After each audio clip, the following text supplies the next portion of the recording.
मैं देखता हूँ कि जब योगी जी की स्वजातीय लोग अत्याचार करते हैं तब योगी जी के बिल्डोजर में तेल खत्म हो जाता है। पासी रेजिमेंट पास करवा के दिखाओ तो जाने। देखिए, राजा भैया के लड़के का भी नाम था और सरवण आर्मी जो वहाँ पे नाम लिया गया, वैसे सर्वेश पांडे वहाँ पे आए नहीं थे।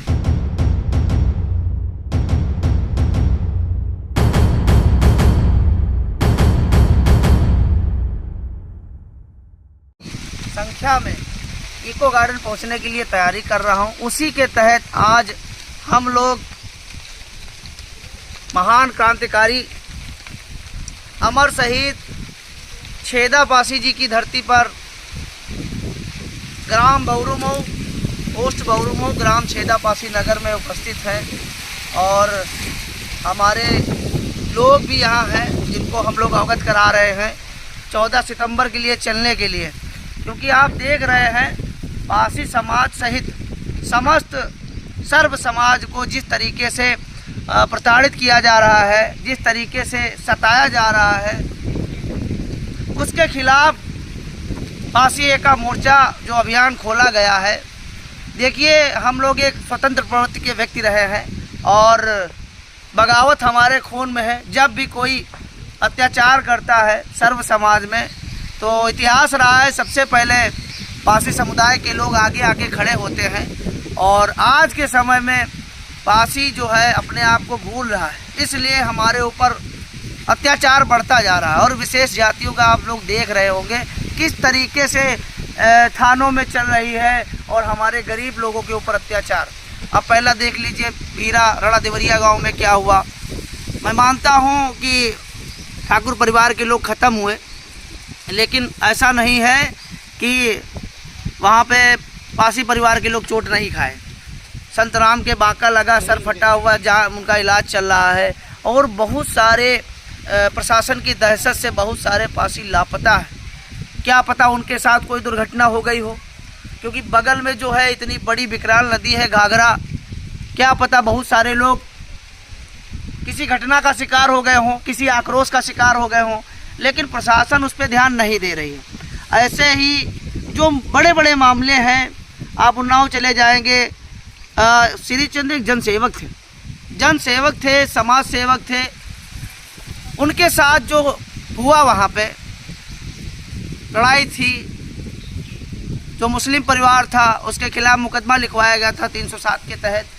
और सीओ पुरवा जो है दीपक सिंह, उन्होंने 3 लाख रुपए लेके 3 लोगों के नाम हटा दिए, जिससे प्रताड़ित जब सीओ के खिलाफ श्री चंद बोलना स्टार्ट किए तो सीओ दीपक सिंह ने श्री चंद को धमकाना चालू कर दिया कि तुम्हारे ऊपर इतने नाजायज मुकदमे लिख देंगे कि ज़िंदगी भर तुम जेल काटोगे।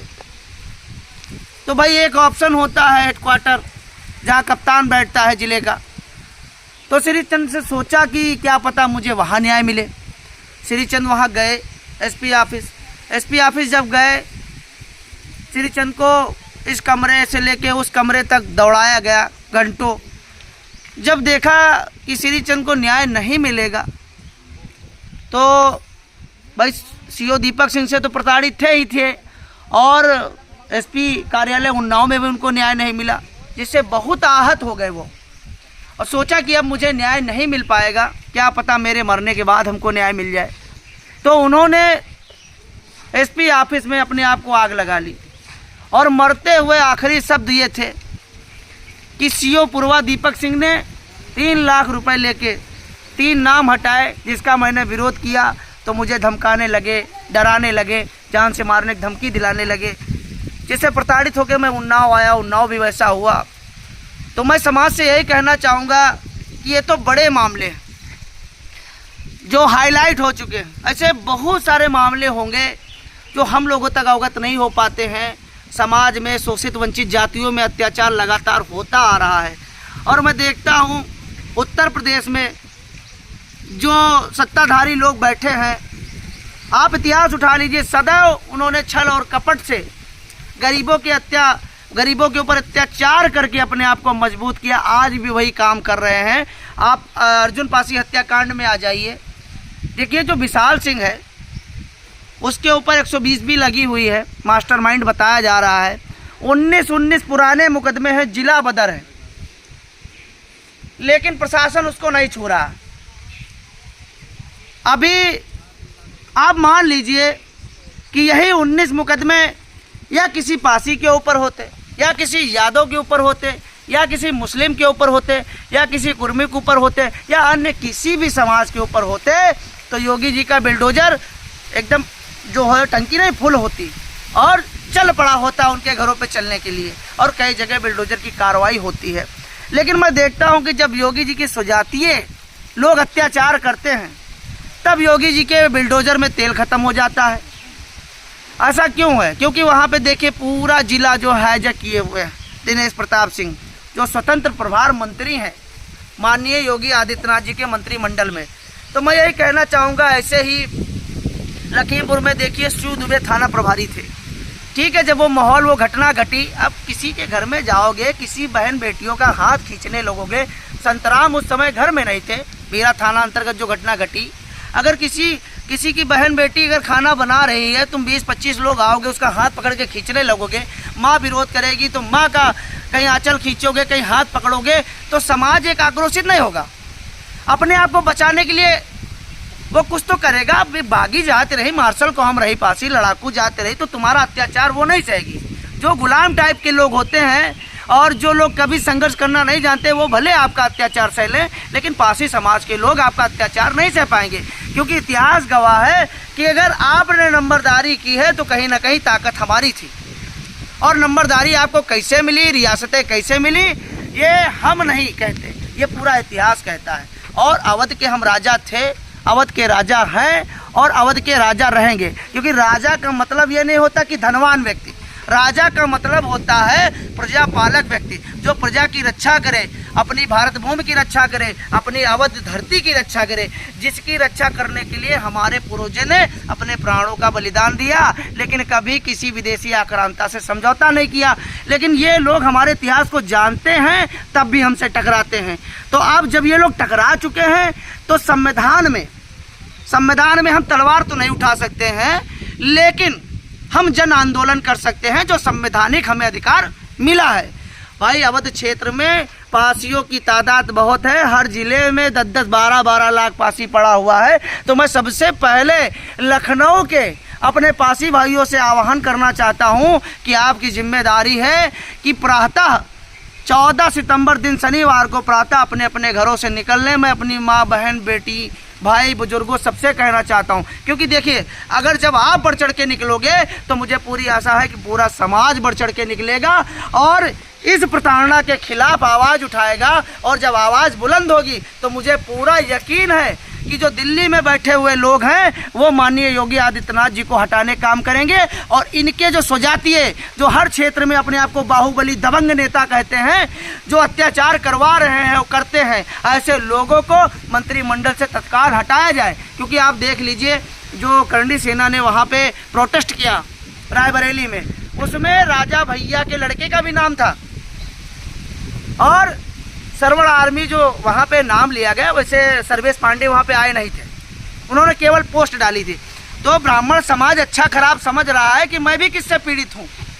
मंथरा कांड तो जग विख्यात है और आज हर जगह हर समाज के लोग प्रताड़ित हैं व्यक्तिगत एक जाति से। तो मैं यही कहना चाहता हूँ, लखनऊ जो है महाराजा लाखन पासी जी की धरती है। अगर महाराजा लाखन पासी जी की धरती है तो इको गार्डन पासियों की गूंज से चहचहा उठे और पूरे लखनऊ में पासियों की आवाज़ बुलंद हो जो दिल्ली तक पहुँचे। इसलिए मैं अपने सभी लोगों से कहना चाहता हूँ कि आप लोग बढ़ चढ़ के हर गांव में जा के लखनऊ चलो अभियान के तहत आवाज़ को बुलंद करें और ज़्यादा से ज़्यादा भारी संख्या में लखनऊ आने का कार्य करें।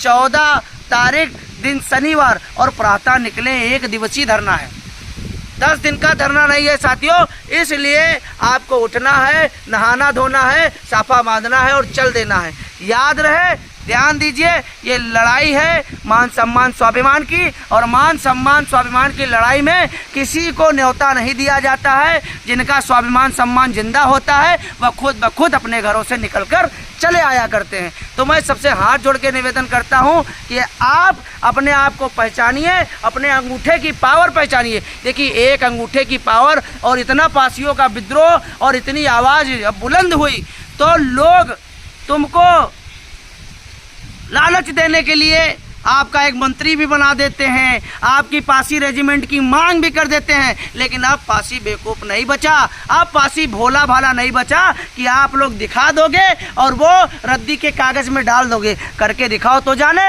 पासी रेजिमेंट पास करवा के दिखाओ तो जाने। देखिए, पासी रेजिमेंट में आपको बता देता हूँ कि आज जितनी भी रेजिमेंट है, चाहे सिख रेजिमेंट हो, चाहे राजपूत रेजिमेंट हो, है ना, और जो भी रेजिमेंट इस समय है, वो रेजिमेंट सरकार, अंग्रेजी सरकार में थी। यहाँ पे जब हमारा देश अंग्रेज़ों के अधीन था तब वो रेजिमेंट बनी थी, ठीक है। आप उसमें महार रेजिमेंट भी थी, लेकिन आज भी सिख रेजिमेंट, राजपूत रेजिमेंट और ये सारी रेजिमेंट हैं। तो मैं इनको देशभक्त नहीं मानता, क्योंकि ये अंग्रेज़ों के साथ में लड़ रहे थे। आज संवैधानिक युग में, स्वतंत्र भारत में वो रेजिमेंट अभी भी चल रही हैं। और समय आने पर जब हमारे देश पे बड़े आक्रमण होंगे तो मुझे यकीन नहीं है कि ये लोग हमारा साथ देंगे, क्योंकि आप अंग्रेज़ों के साथ क्यों लड़े, मैं ये पूछना चाहता हूँ। और यही पासी पलटन थी जो अंग्रेज़ों के खिलाफ लड़ रही थी। तो यहाँ के लड़ने वाले लोगों को कभी पासी रेजिमेंट नहीं बनी, न कभी अहिर रेजिमेंट नहीं बनी, कभी लोधी रेजिमेंट नहीं बनी। जो जराइम जातियाँ थी उनकी रेजिमेंट नहीं है, जो हमेशा देश, अपने देश और भारत माता के लिए लड़ते रहे। लेकिन जो भारत माता को ख़त्म करने में लगे हुए थे उनकी रेजिमेंट आज है। तो मैं ये कहना चाहता हूँ कि अगर वाकई में देश को बचाना चाहते हो तो आप देखिए, पा मतलब पकड़, अस मतलब तलवार। हम लोग देश के रक्षक थे, भारत के रक्षक थे, अवध के रक्षक थे, लेकिन हमारे समाज को मौका नहीं मिलता है देश की सीमाएं को सुरक्षित करने के लिए। आप दीजिए, हमको दीजिए पासी रेजिमेंट, हम सीमाएं सुरक्षित कर देंगे। क्यों नहीं देते हैं? आज भी हमारा ब्लड वही है, आज भी हमारा डीएनए वही है। मौका तो आप दीजिए। संवैधानिक युग में पाकिस्तान चिल्लाता, चाइना चिल्लाता, चिल्लाना बंद कर देगा, वादा करते हैं आपसे। मेन पॉइंट है 14 सितंबर को याद रखें, दिन शनिवार, ज़्यादा से ज़्यादा आना है। आप अपने धरने को विशाल धरना बनाएंगे और मुझे पूरी आशा है कि ये लखनऊ का धरना दिल्ली को हिलाने का काम करेगा और हमारे भाई बढ़ चढ़ के आने का काम करेंगे। हमारी माताएं, बहनें, बुजुर्ग सभी इस धरने में हिस्सा लेंगे। यही से मैं अपनी वाणियों को विराम करता हूँ। जय हिंद, जय भारत, जय पासी समाज।